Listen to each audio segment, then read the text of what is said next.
वातावरण एवं वंशानुक्रम, इसका अध्ययन आज करते हैं। तो वंशानुक्रम एवं वातावरण एक दूसरे इस तरह जुड़े होते हैं कि आगे जाकर ये पता लगा पाना मुश्किल हो जाता है कहाँ वंशानुक्रम एवं कहाँ वातावरण है। कह सकते हैं कि वातावरण वंशानुक्रम का पूरक होता है या वातावरण का पूरक वंशानुक्रम होता है।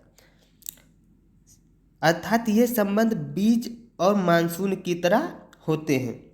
जैसे मानसून यदि अच्छा होगा तो बीज की उपज हो जाएगी, अर्थात विकास दोनों पर निर्भर करता है। वातावरण पर भी विकास निर्भर करता है और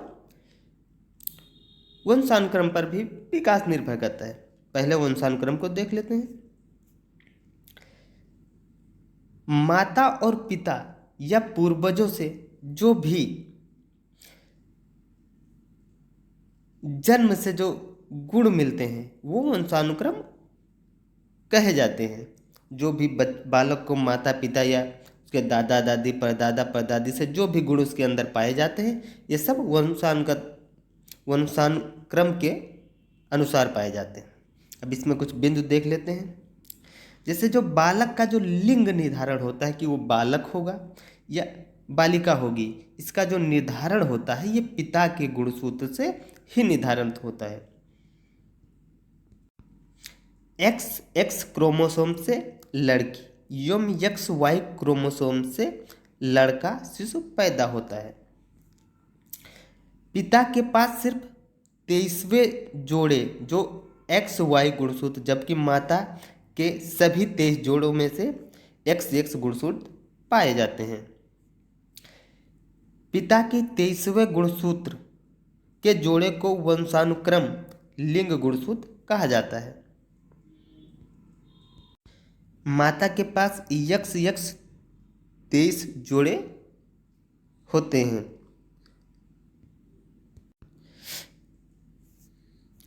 इन गुणसूत्रों में 1000 तक जीन्स जुड़े होते हैं जो माता पिता के गुणों का वाहक करते हैं, जो पुरानी पीढ़ी से नई पीढ़ी में ले जाने का काम करते हैं। जो हीमोफीलिया और वर्णांधता, ये जो जन्मजात बीमारियां होती हैं, वर्णांधता का रोगी जो होता है ये हरे लाल रंग में अंतर नहीं कर पाता कि कौन सा लाल है कौन सा हरा रंग है। हीमोफीलिया जो बीमारी होती है, इस बीमारी को राजघराने की बीमारी कहा जाता है, क्योंकि जो इसकी पहली ज्ञात वाहक इंग्लैंड की महारानी विक्टोरिया थी। यह राजघराने की बीमारी कहा जाता है। माता के 21वें गुणसूत्र के जोड़े के अलग ना हो पाने से संतान में डाउन सिंड्रोम बीमारी हो जाती है। पिता द्वारा एक अतिरिक्त यक्स गुणसूत्र प्राप्त होने वाली जो संतानें होती हैं उनमें क्लीनफेल्टर सिंड्रोम होता है। जो गुणों का वाहक होता है वो जीन्स होता है। आँखों का जो रंग होता है वो वंशानुक्रम द्वारा प्रभावित होता है। अब कुछ परिभाषाएं देख लेते हैं।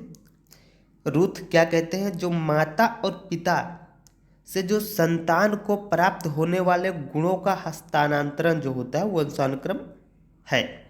रूथ साहब का मानना है कि जो माता पिता से बच्चे में जो गुण जाते हैं वो वंशानुक्रम के कारण होता है। ड्रेवर साहब क्या कहते हैं? माता पिता की शारीरिक मानसिक विशेषताओं का संतान में हस्तांतरण। जो शारीरिक विशेषताएं हैं और मानसिक विशेषताएं। BN झा साहब कहते हैं वंशानुक्रम एक व्यक्ति की जन्मजात विशेषताओं का योग है।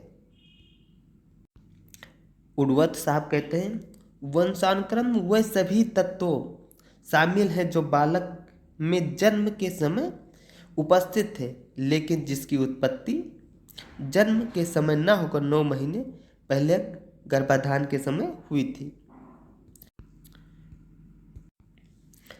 वंशानुक्रम के कुछ सिद्धांत देख लेते हैं। अर्जित गुणों के वितरण का सिद्धांत।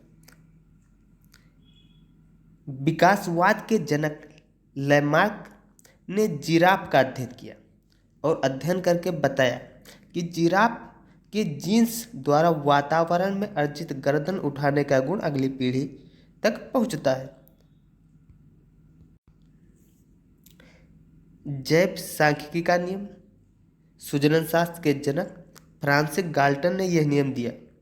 उनके अनुसार संतान को माता पिता से 1/2 मतलब 50%, दादा दादी से 1/4 मतलब 25% और परदादा परदादी से तथा शेष पूर्वजों के 1/16 गुण प्राप्त होते हैं। अर्जित गुणों के अवितरण का नियम। बीजमैन साहब ने यह नियम दिया। माता पिता का कोई भी गुण संतान को प्राप्त नहीं होता है। उन्होंने ये प्रयोग चूहों पर करके बताया, क्योंकि उन्होंने कुछ चूहों को लिया और उन चूहों की पूंछें काट दी। अब जो नई संतानें उत्पत्ति हुई उनके पास पूंछें थी, तो उन्होंने माना कि जो माता पिता का गुण है वो चूहों पर लागू नहीं हुआ। मेंडल के नियम। ऑस्ट्रेलिया के एक पादरी मेंडल को आनुवंशिकी का जनक माना जाता है। उन्होंने मटर और चूहों पर प्रयोग किया, जैसे जो समान समान को जन्म देता है, जैसे व्हाइट व्हाइट को जन्म देगा,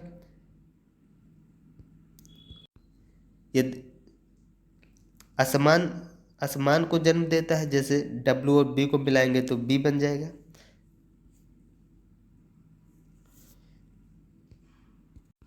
बीज कोश की निरंतरता का नियम बीजमैन दिया।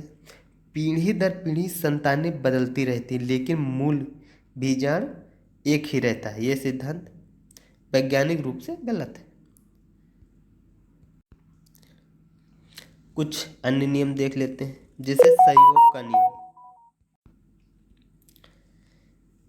बच्चे को माता पिता से मिलने वाले गुणों की मात्रा या बालक का लिंग निर्धारण पहले से निर्धारित नहीं किया जा सकता। मातृ पितृ पक्ष का नियम। जो संतान के आनुवंशिक गुण कुछ माता और कुछ पिता के पूर्वजों से आते हैं, जैसे माता से 50% आ गए और पिता जी से आए, और फिर दादा दादी परदादा परदादी या उनसे पहले की जो पीढ़ी आ रही है इनके सारे गुण। विषमता का नियम।